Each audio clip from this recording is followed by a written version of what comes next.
Muy buenos días, hermanos. Una vez más tenemos la oportunidad de estar aquí.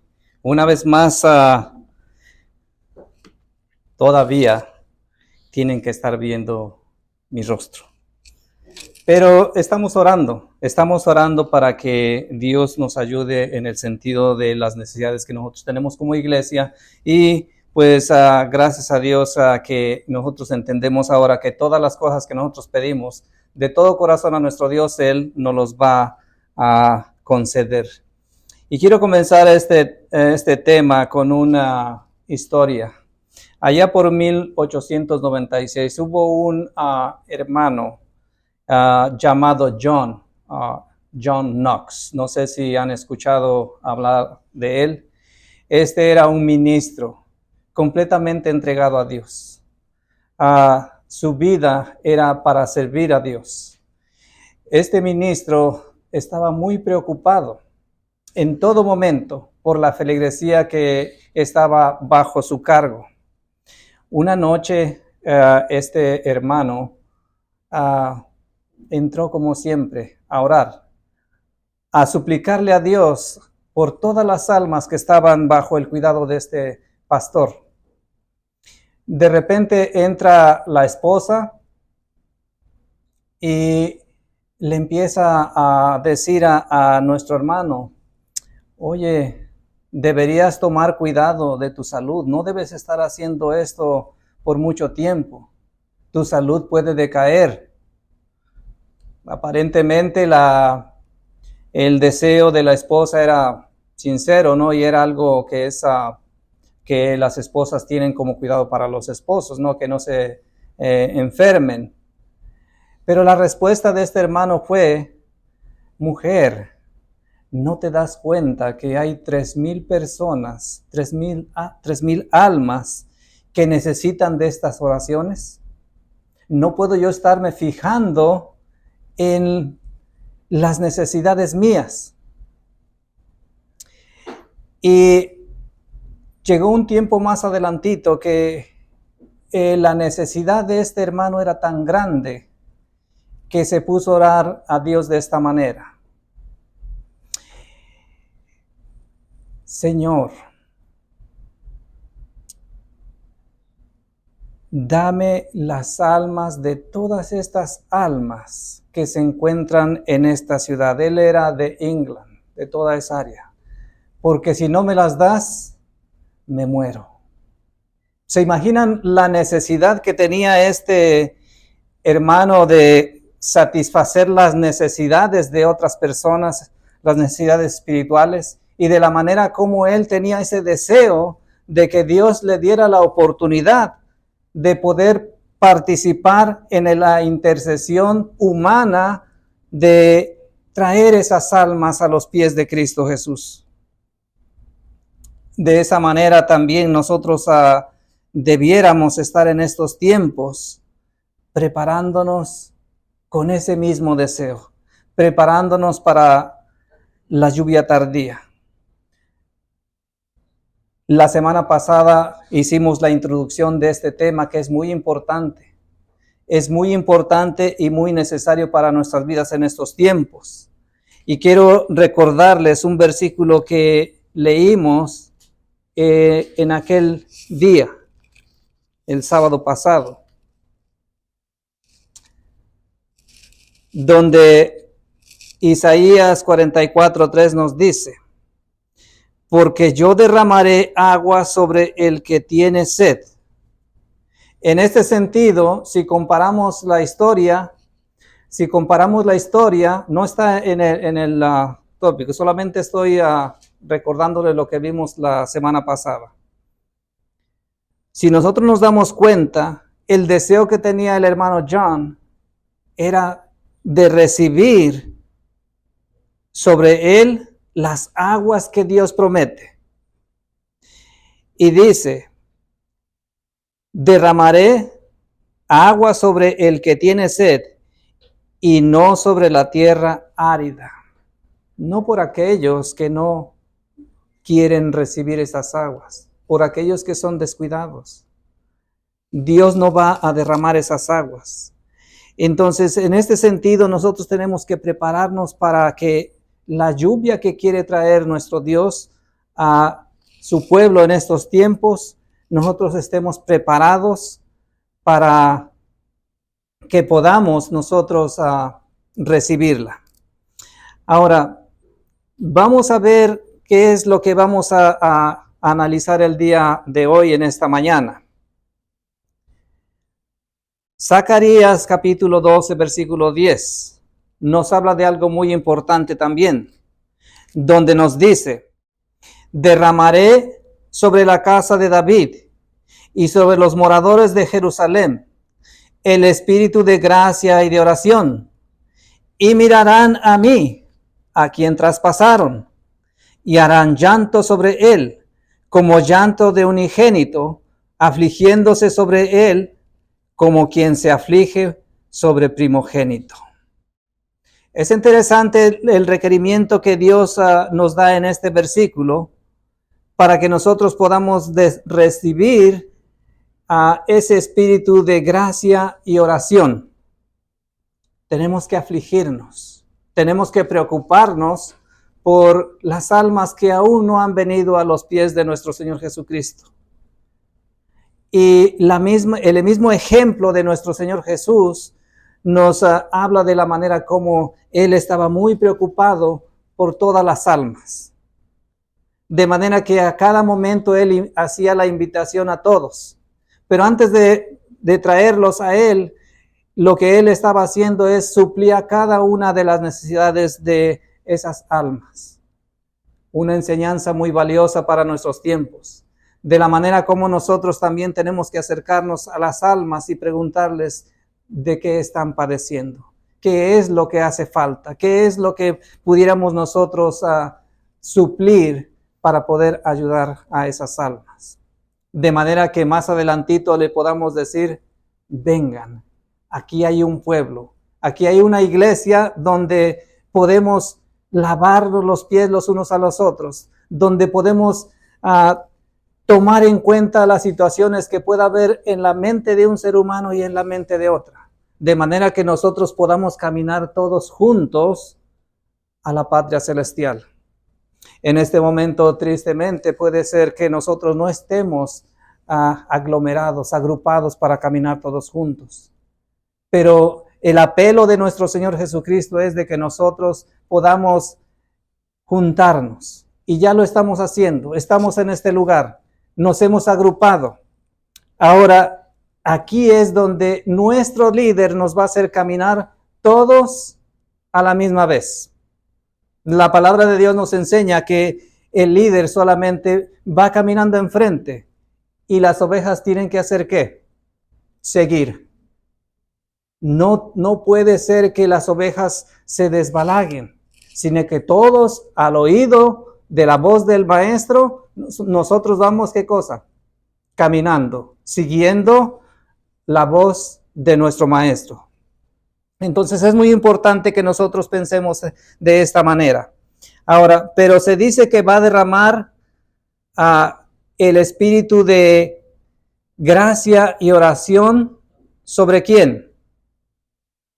Sobre la casa de David. ¿Y por quién más? Sobre los moradores de Jerusalén. ¿Quién es David? Vamos a ver quién es David.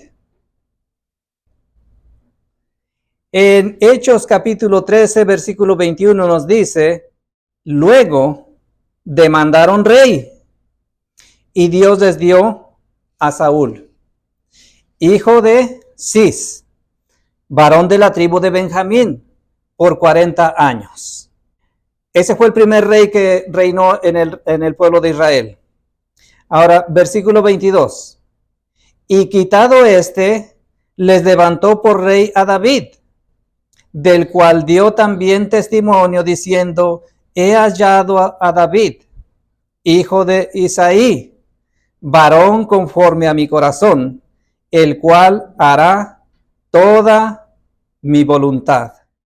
Entonces, ¿quién era David? Fue el segundo rey del pueblo de Israel. Pero no solamente fue el segundo rey. La Biblia dice que David tenía el corazón conforme a Dios. Él quería hacer ¿qué cosa? Obediente. Una de las cualidades que nosotros debemos presentar delante de Dios es nuestra forma en cómo nosotros queremos vivir para honra y gloria de su nombre. Pero no podemos agradar a Dios si nosotros queremos vivir nuestros propios pensamientos. No podemos agradar a Dios si nosotros queremos vivir en nuestros propios planes. Tenemos que escuchar la voz de nuestro Dios de manera que también Él nos tome que somos, ¿qué cosa? Obedientes. Entonces vemos que David fue un hombre, un rey, pero también un rey obediente. A pesar de que él tenía posición dentro de la gente, una posición muy alta, él se hizo humilde delante de los demás. Ahora, pero también la palabra de Dios en Zacarías 12:10 nos dice que iba a venir el espíritu de gracia y oración sobre ¿quién más? Sobre su casa. Vemos que David es David, ya vimos que la Biblia habla de él, pero ahora tenemos que ver la casa de David. Ahora, en 2 de Samuel, capítulo 7 y versículo 11 nos dice: desde el día en que puse jueces sobre mi pueblo Israel, y a ti te he dado descanso de todos tus enemigos. Asimismo, Jehová te hace saber que él te hará casa. ¿Qué se le prometió al rey David? Que Dios iba a hacer casa en David. ¿Qué significa esto? ¿Que le iba a construir una mansión? No, que le iba a hacer que su descendencia fuera inmensa. Eso es lo que está prometiendo Dios. Entonces, no solamente viene el Espíritu para David, sino para su descendencia. Y miren lo que dice en el versículo 16. Y será afirmada tu casa, tu reino, y tu reino para siempre delante de tu rostro, y tu trono será establecido eternamente. En ese momento, ¿cómo podía entender el rey David que esto iba a suceder? Muchas veces cuando escuchamos lo que Dios nos dice, aparentemente lo oímos o lo entendemos un poco confusamente. Y no comprendemos las cosas que Dios quiere hacer. De la misma manera como se le prometió al rey David, nosotros tenemos ese privilegio. Dios nos ha dado la oportunidad de formar una casa. Y Dios quiere también bendecirnos con descendencia. Pero la descendencia tiene que ser guiada de manera que puedan ser también como aquel rey David era, que tenía el corazón como ¿quién? Como su Dios. Entonces, ¿cómo es que iba a suceder esas cosas? ¿Cómo se iba a establecer el reino de David eternamente? Vamos a ver lo que dice la palabra de Dios ahora en el libro de Mateo, capítulo 1 y versículo 1, donde se nos explica que es el libro de la generación de ¿quién? De nuestro Señor Jesucristo. Y nos dice también que Cristo Jesús era hijo de David, hijo de ¿quién más? De Abraham. Ahora, en el versículo 16 nos dice que Jacob engendró a José, esposo de María, de la cual nació Jesús, quien es llamado el Cristo.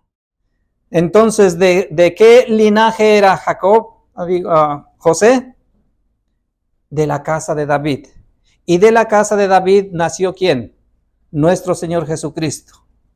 Por eso después en Apocalipsis 22:16 nos dice: yo Jesús he enviado a mi ángel para daros testimonio de estas cosas en las iglesias. Y nos dice categóricamente: yo soy la raíz, el linaje de David. ¿Cómo reconoce Cristo Jesús que es del linaje de quién? De David. Y la estrella resplandeciente de la mañana. Entonces la Biblia nos dice que todo esto que prometió Dios al rey David se iba a cumplir ¿con quién? con Cristo Jesús.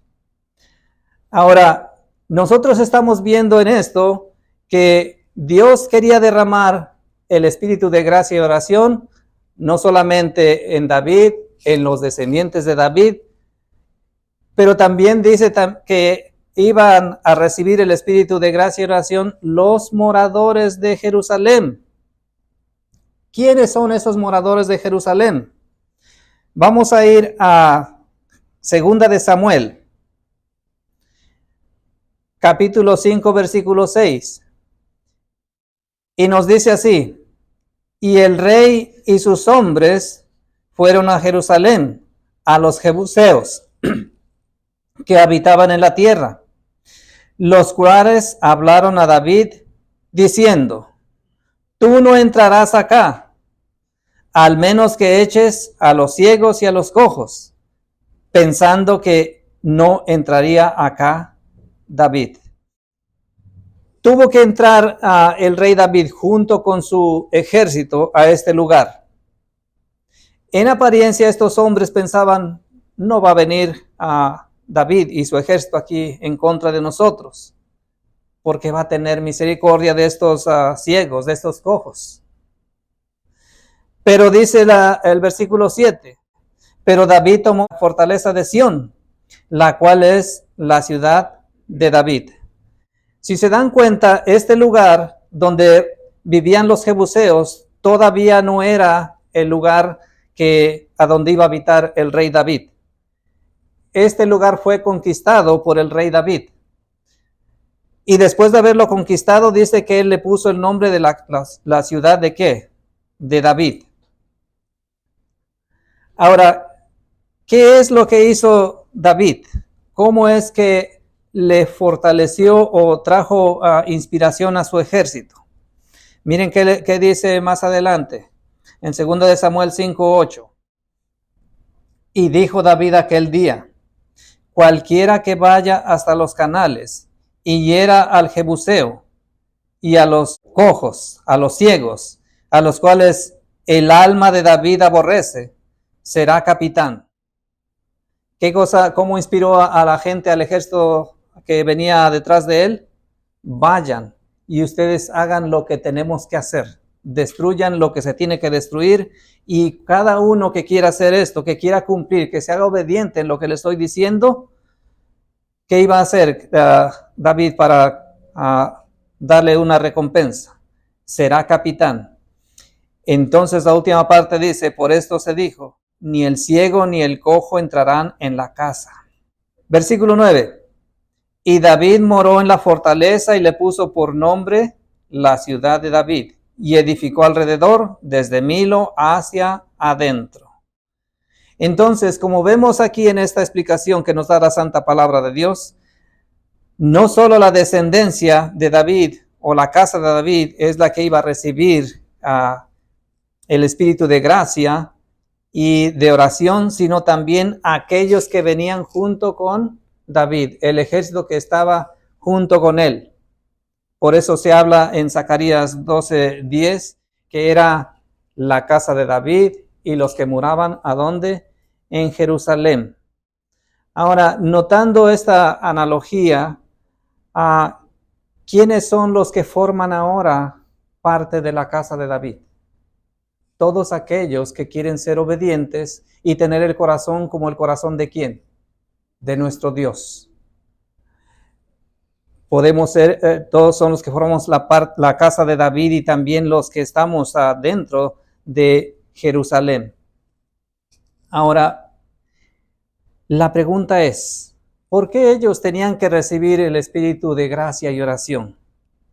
¿Qué es lo que estaba pasando en aquel tiempo? Después de que esto sucedió, tristemente, como en todo tiempo, vemos en la historia del pueblo de Israel cómo el pueblo de Israel se fue caminando lejos de su Dios. Siempre en la historia humana nosotros vemos cómo queremos nosotros acercarnos a Dios y queremos venir y hacer su santa voluntad, pero de repente por cualquier cosa que viene a nuestra mente nos empezamos a alejar de Él. Y por eso Dios tuvo que mandar un apelo Y ese apelo lo vemos en Zacarías 14:1, donde nos dice, he aquí, el día de Jehová viene y tus despojos serán repartidos en medio de ti, porque yo reuniré todas las naciones en batalla contra Jerusalén, y la ciudad será tomada, y las casas serán saqueadas, y violadas las mujeres, y la mitad de la ciudad irá en cautiverio, mas el resto del pueblo no será cortado de la ciudad. Una oportunidad que trae Dios para que el pueblo se acercara a su Dios. Se empezaron a separar de él, pero Dios trae un apelo y les dice, este evento va a ocurrir. Pero todo depende de ustedes, que esto ocurra o que no ocurra. Si ustedes quieren ser obedientes, si ustedes quieren acercarse, si ustedes quieren someter su corazón delante de mí, esto no va a suceder. Y por todo esto, ellos tenían que orar.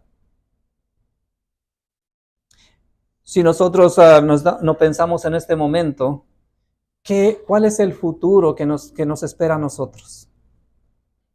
¿Qué es lo que estamos esperando en este tiempo? La manifestación de nuestro Señor Jesucristo por segunda vez. Pero muchas veces también estamos no haciendo caso o haciendo caso omiso de lo que Dios nos dice que debemos hacer. Y no oramos con frecuencia. No hacemos las cosas que debemos hacer para mostrarle a Dios que verdaderamente estamos interesados en recibir lo que Él nos quiere dar. Esto es lo que ellos echaron a la borda. No oraron. No santificaron sus vidas. Ahora, ¿qué tuvo que suceder después de que ellos no pusieron atención al pedido de Dios? Vamos a ver qué dice Segunda de Crónicas, capítulo 36, versículo 17. Por lo cual trajo contra ellos al rey de los caldeos, que mató a espada a sus jóvenes en la casa de su santuario, sin perdonar joven ni doncella, ni viejo ni decrépito. Todo los entregó en sus manos. Los que escaparon de la espada fueron llevados cautivos a Babilonia, y fueron siervos de él y de sus hijos hasta que vino el reino de Persia. Entonces, ¿qué sucede cuando estos hombres, habiendo escuchado que les podían dar el espíritu de gracia y de oración, de súplica, como dice en inglés, el espíritu de súplica, no hicieron caso del pedido que Dios les estaba dando? Dios tuvo que traer un castigo. Ahora, si nosotros no entendemos por qué Dios trae estas cosas, podemos pensar que Dios es malo. Pero en realidad Dios de ninguna manera actúa con un enojo malo, sino simplemente permite que las consecuencias vengan, y aunque aparentemente fueran muy duras, en este caso no lo son. ¿Por qué? Porque si nos damos cuenta, estos versículos nos hablan de que aquel que no quiso escuchar a Dios fue destruido. Pero los que sí escucharon a Dios, ¿qué sucedió? No fueron destruidos. Simplemente tuvieron que pasar por un tiempo un poco más difícil, pero la gracia de Dios estaba ahí con ellos, porque los protegió, la espada no los tocó, simplemente vinieron a ser cautivos, pero después Dios los iba a ¿qué cosa? A liberar. Esta es la manera de cómo Dios purifica a su pueblo vez tras vez. Cosas que tienen que suceder alrededor de nosotros, y muchas veces si no comprendemos lo que Dios está trayendo para nosotros, podemos quizás hasta molestarnos. Irnos de la iglesia, pensando que la iglesia es la que está mal. Pero no es que la iglesia esté mal. La iglesia está repitiendo las cosas que Dios está trayendo a nosotros para que nosotros nos podamos preparar y podamos recibir el privilegio de tener el espíritu de súplica, el espíritu de oración. Zacarías 14:2 nos dice que solamente la mitad del pueblo sería cortado. El pensamiento que se nos dice acá, comentario bíblico adventista, el residuo sin duda son los justos, los que pasaron por el fuego y fueron refinados como plata. Entonces, ¿quiénes son los que no fueron cortados? Los que aguantaron el fuego que estaba purificándolos. Por eso Zacarías 13:9 nos dice, y meteré en el fuego la tercera parte, y los refinaré como se refina la plata, y los probaré como se prueba el oro. Invocarán mi nombre, y yo les oiré, y diré, pueblo mío, y ellos dirán, Jehová es mi Dios. ¿Con qué propósito trae este tipo de eventos Dios a las vidas de los seres humanos? Con el propósito de purificarnos, con el propósito de ver qué hay en nuestras vidas. Muchas veces no ponemos atención en lo que estamos haciendo. Y es por eso que nosotros tendemos a equivocarnos, a errar. Pero cuando Dios nos trae este tipo de eventos, entonces es cuando empezamos a hacer una autocrítica en nuestras vidas. De manera que si vemos que algo está mal en nuestras vidas, es el tiempo que Dios nos está hablando para regresar a Dios. ¿Por qué? Porque Dios quiere que nosotros lo tomemos como nuestro Dios y Él quiere ser el Dios nuestro. Ahora, hay algo que nosotros tenemos que meditar muy profundamente. Que aquellos que son probados van a invocar el nombre de Dios.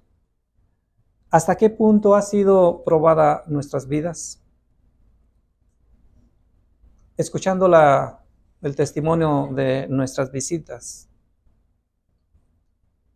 para ellos es una forma quizás que no la entiendan ahorita en este momento. Pero el hecho de que de la manera como fue su travesía desde Cuba hasta llegar a este lugar, por las situaciones que pasaron, Dios los estaba probando.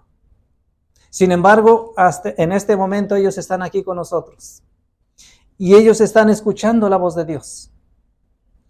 Y esa es la invitación que Dios está haciendo a sus corazones. Saben, el viernes, estuve en la casa de nuestros hermanos Edgar, nuestra hermana Magali. Estuvimos platicando de muchas diferentes cosas. Y en el tiempo de la oración, nuestra hermana Magali nos pide, oremos por nuestros hermanos, por nuestros hermanos de Ernesto, por su esposa. Y nosotros solamente presentamos nuestro pedido a Dios. Y de todo corazón, desde la primera vez que nos visitaron, yo he dicho, yo estoy orando por ellos, porque sé que Dios les ha dado un talento muy maravilloso y que ese talento puede ser usado para el beneficio de otros seres humanos. Y siempre que yo miro que hay algo que puede ser utilizado por Dios en nuestro medio, en nuestro grupo, yo oro por esas cosas. Y nuestra hermana me dijo, oremos porque de repente les dan empleo en el día sábado. Entonces nosotros presentamos nuestra súplica a Dios, pidiéndole, Señor, no les des trabajo en este día. ¿Les hace falta? Sí. Pero ¿qué es mejor en este momento? El venir y a pesar de que no entendieron nuestros hermanos el dolor, los peligros en los cuales estuvieron, Dios siempre ha estado con ellos. Eso es lo que nosotros tenemos que meditar. Los probados invocarán mi nombre. ¿Y qué dice Dios? Y yo los oiré. Yo creo que en el corazón de nuestros hermanos también está el deseo de conocer un poco más a nuestro Dios.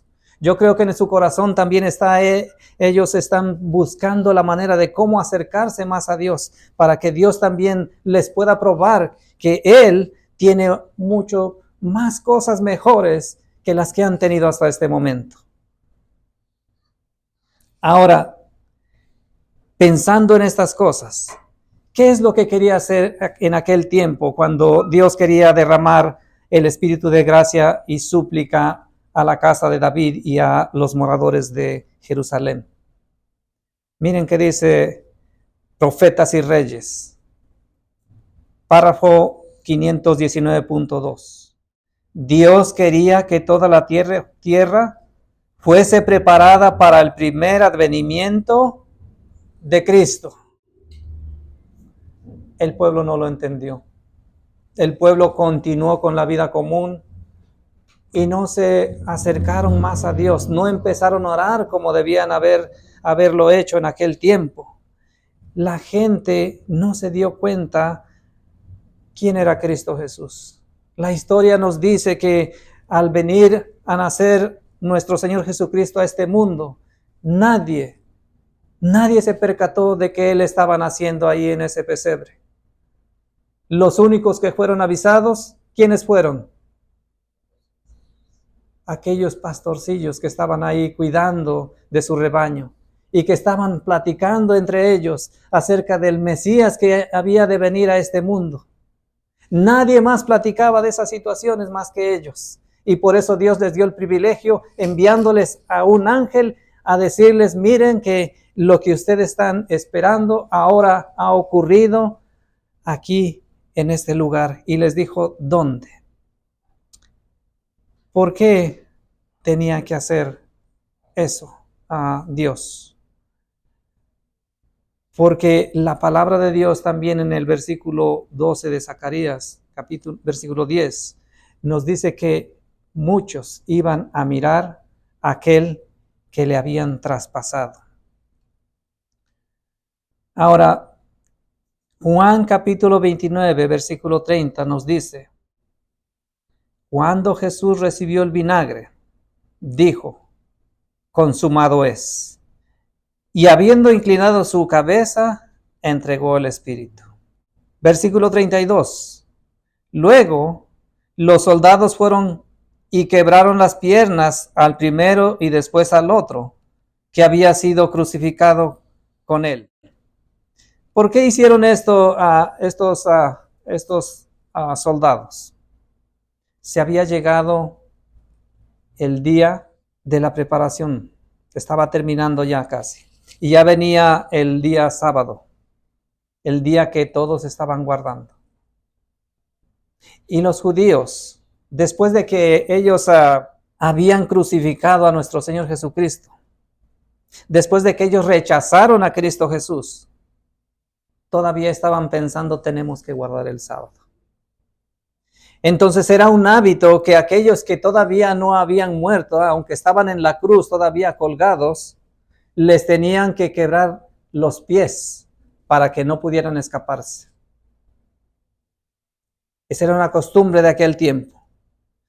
Por eso nos dice en el versículo 32, luego los soldados fueron y quebraron las piernas al primero y después al otro. ¿Recuerdan que era los dos que estaban al lado de nuestro Señor Jesucristo? Ellos todavía no habían muerto. Por eso les quebraron las piernas. Pero versículo 33 nos dice, pero cuando llegaron a Jesús, como lo vieron ya muerto, no le quebraron las piernas. Pero, versículo 34, pero uno de los soldados le abrió el costado con una lanza y salió al instante sangre con agua. Esto es una prueba de que verdaderamente Cristo Jesús había dejado de existir. Científicamente esto es lo que sucede, ¿no? Cuando el cuerpo humano deja de existir, deja de tener vida. La sangre se vuelve así como agua. Entonces, vemos que ahora en este momento, en esta otra parte, como aquellos que fueron o permanecieron fieles delante de nuestro Dios, vieron todas estas cosas que sucedieron. Y ahora Cristo Jesús deja de existir Y ahora se tiene que llorar. Ahora se tiene que hacer luto. Y quizás en el pensamiento de aquellos que amaban a Cristo, pensaban que no iban a verlo jamás. Deseado de todas las gentes. Párrafo 533.1. En visión profética se le mostró a Zacarías ese día de triunfo final. Y él contempló también la condenación de aquellos que rechazaron en su primer advenimiento. ¿Qué nos dice esta parte? Zacarías tenía o se le había dado en una visión cómo Cristo Jesús, a pesar de que iba a morir en la cruz del Calvario, iba a obtener por esa muerte el triunfo sobre el pecado, sobre la muerte. Pero también se le dio en visión que muchos de los que habían escuchado de estas profecías rechazaron a Cristo Jesús en su primer advenimiento. En Zacarías 8:3 nos dice, así dice Jehová, yo he retornado a Sión y moraré en medio de Jerusalén, y Jerusalén se llamará ciudad de la verdad, y el monte de Jehová de los ejércitos, monte de santidad. Todos aquellos en aquel tiempo habían escuchado esta promesa. Dios estaba prometiendo que Él iba a regresar a ese lugar y que Él iba a morar ahí en ese lugar. ¿Para qué? Para que todos pudieran acercarse a Él y que en este lugar se iba a llamar Monte de Santidad. Es decir, todo aquel que se acercara a ese lugar tendría que santificar su vida. Tenía que pedir el espíritu de gracia, el espíritu de súplica, el espíritu de oración para poder santificar sus vidas. Pero muchos, dice aquí en esta parte, que rechazaron a Cristo Jesús en su primera venida. ¿No es este un apelo para nosotros? ¿No este es un apelo para que nosotros no hagamos lo mismo? Si nosotros nos ponemos a pensar en aquellos tiempos, ¿qué es lo que estaba pasando en la vida de aquellos seres humanos? Aunque aparentemente no tenían la misma tecnología que nosotros tenemos, pero todos ellos habían escuchado la promesa. Sin embargo, ellos hicieron a un lado esa promesa y quisieron seguir con la vida común, buscando el bienestar común, buscando el estar en un lugar prominencial dentro de toda la gente. Pero, ¿qué pasa con aquellos que sí escucharon? Ellos, al mirar todos los eventos que sucedieron con nuestro Señor Jesucristo, ellos sí afligieron su corazón, afligieron su alma y lloraron de tal manera que la palabra de Dios no los dice. Una de ellas, ¿quién fue? Vamos a ver quién dice más adelantito. Y dice Zacarías 12:10, si mirarán a mí quien traspasaron y harán llanto sobre él como sobre unigénito, afligiendo sobre él como quien se aflige sobre primogénito. En Juan 22 nos dice que había una que estaba llorando la muerte de nuestro Señor Jesucristo. Dice aquí, pero María Magdalena estaba llorando fuera del sepulcro. Y mientras lloraba, se inclinó para mirar dentro del sepulcro. Con cuánto deseo María estaba queriendo mirar a su Señor, aunque sea el cuerpo ya inerte de su maestro. Y él estaba llorando y llorando. Y se inclina para querer mirar el cuerpo de nuestro Señor Jesucristo. Pero no lo miró. ¿Qué cosa es lo que miró? Versículo 12. Y vio dos ángeles que con vestiduras blancas que estaban sentados en el uno a la cabecera y el otro a los pies, donde había sido puesto el cuerpo de Jesús. El versículo 13 nos dice, y ellos le dijeron, mujer, ¿por qué lloras?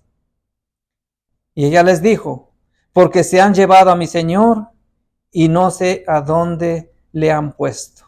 ¿Cuál era la preocupación de María? Yo quiero ver a mi Señor. Y el deseo era tan grande que ella lloraba porque quería ver a su Señor. Y por eso le dice aquel, yo no sé dónde lo han puesto. Versículo 14.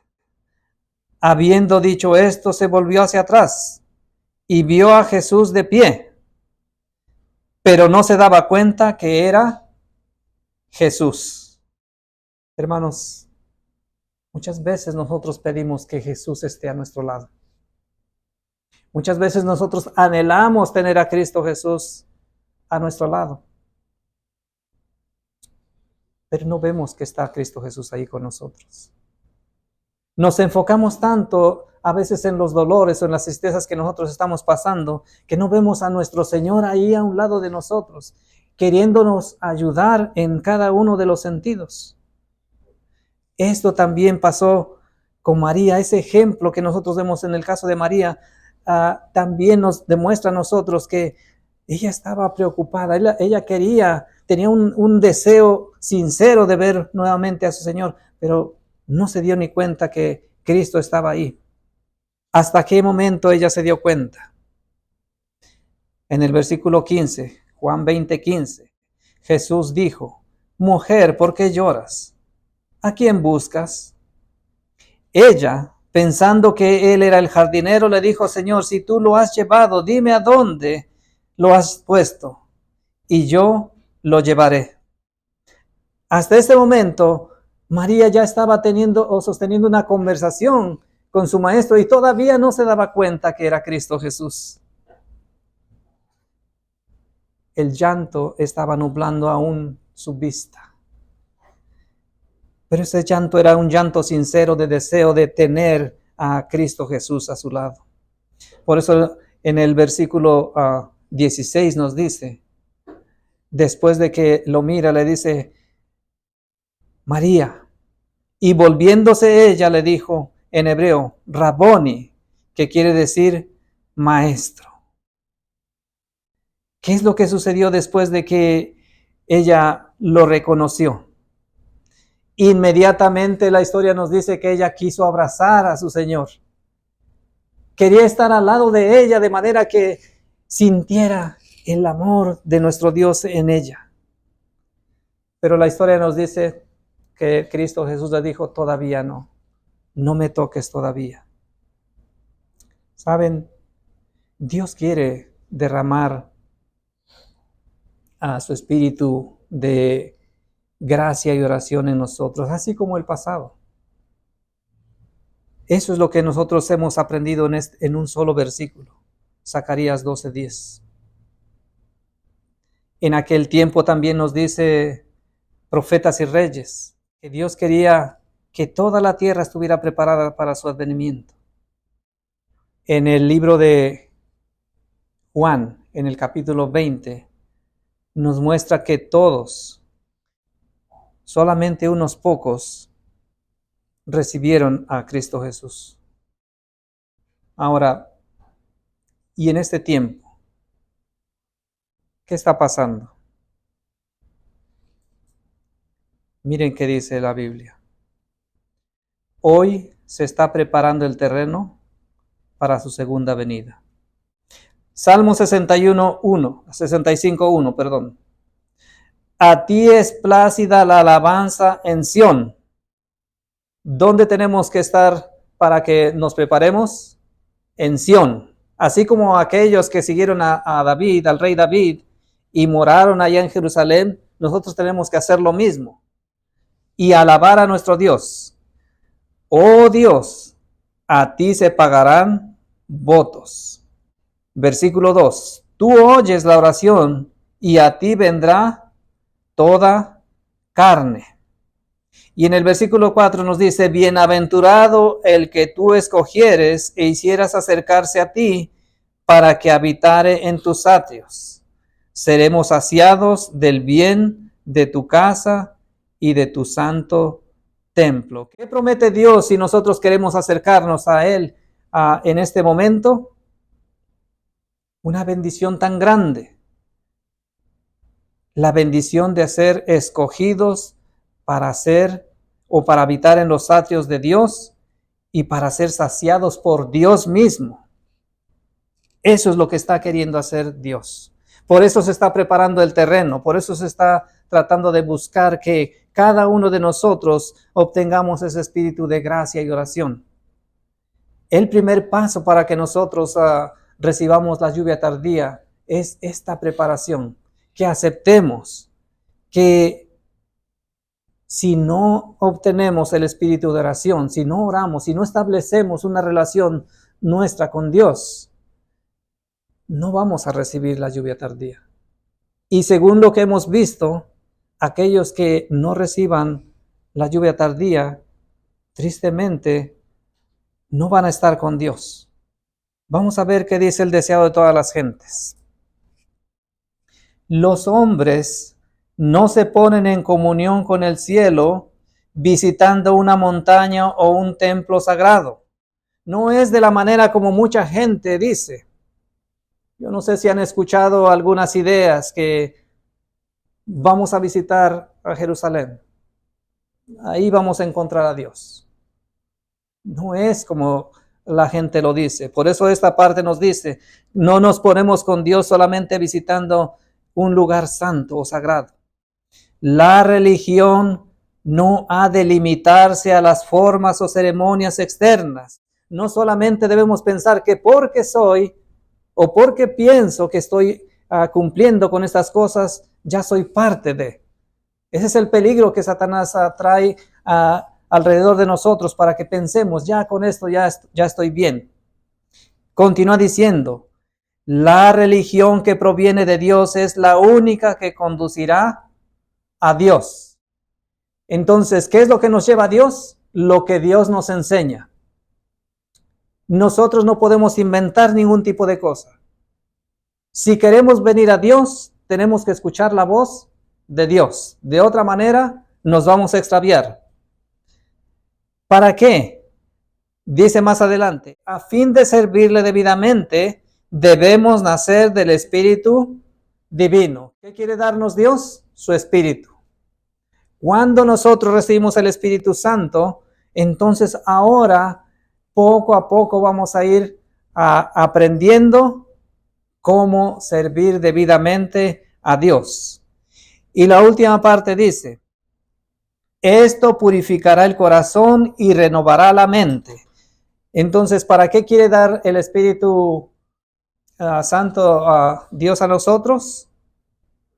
Para purificar nuestro corazón y nuestra mente, dándonos una nueva capacidad para conocer y amar a Dios. Nos inspirará a una obediencia voluntaria a todos los requerimientos. Este es el fruto de la obra del Espíritu Santo. Pero esto es lo que quiere hacer Dios. Dios quiere que nosotros aprendamos a servirle debidamente. No lo vamos a hacer con nuestras propias ideas, con nuestros propios pensamientos. Por eso se nos dice que la religión que nos lleva a Dios es solamente la religión que proviene de Dios. Entonces, mis queridos hermanos, estamos aquí porque queremos aprender a cómo servir cada día mejor a nuestro Dios. Estamos aquí porque queremos aprender cómo amar a nuestro Dios. Cómo poder agradecerle por cada una de las cosas que Él ha hecho en nuestras vidas. Pareciera que en algunas veces Dios no está actuando en nuestro medio. Y podemos pensar, quizás Dios me ha abandonado. Hermanos, Dios nunca abandona a nadie, a ninguno de sus hijos. Dios siempre va a estar ahí dispuesto para echarnos la mano a todos y cada uno de nosotros. Pero nosotros debemos también meditar a cada momento de qué manera estoy aceptando cada apelo de Dios en mi corazón. Quisiera que termináramos con este pensamiento de lo que Dios quiere hacer en nuestras vidas. Y que lo pensemos a cada momento, a cada instante. Y derramaré sobre la casa de David y sobre los moradores de Jerusalén. Y ahora sabemos quiénes son ellos. Nosotros formamos parte de, porque queremos no solamente conocer, sino obedecer a nuestro Dios. Y Él va a derramar ese espíritu de gracia y de oración. ¿Y mirarán a quién? A mí, aquel que traspasaron. ¿Cómo vamos a recibir esa lluvia tardía? Mirando solamente a Cristo Jesús en este momento. Él ya hizo su sacrificio por nosotros. Ya no hay nada que Él vaya a hacer en beneficio nuestro. Ya Él hizo todo lo que Él debía hacer para la salvación de los hombres. Ahora nosotros tenemos que mirarlo a Él. Y en cada cosa que Él hizo, meditar, porque verdaderamente Él lo hizo por amor a cada uno de nosotros que estamos aquí. Y Él quiere traernos no solamente en este momento a que estemos concentrados en orar para prepararnos para la segunda venida, pero también para prepararnos para que nosotros estemos delante de Él, no solamente hoy, pero para siempre. Que este sea nuestro deseo, que este sea nuestra oración y que nosotros sigamos poniendo en nuestro corazón el deseo de tener ese espíritu de gracia y oración en nuestros corazones. Que Dios los bendiga a todos, hermanos.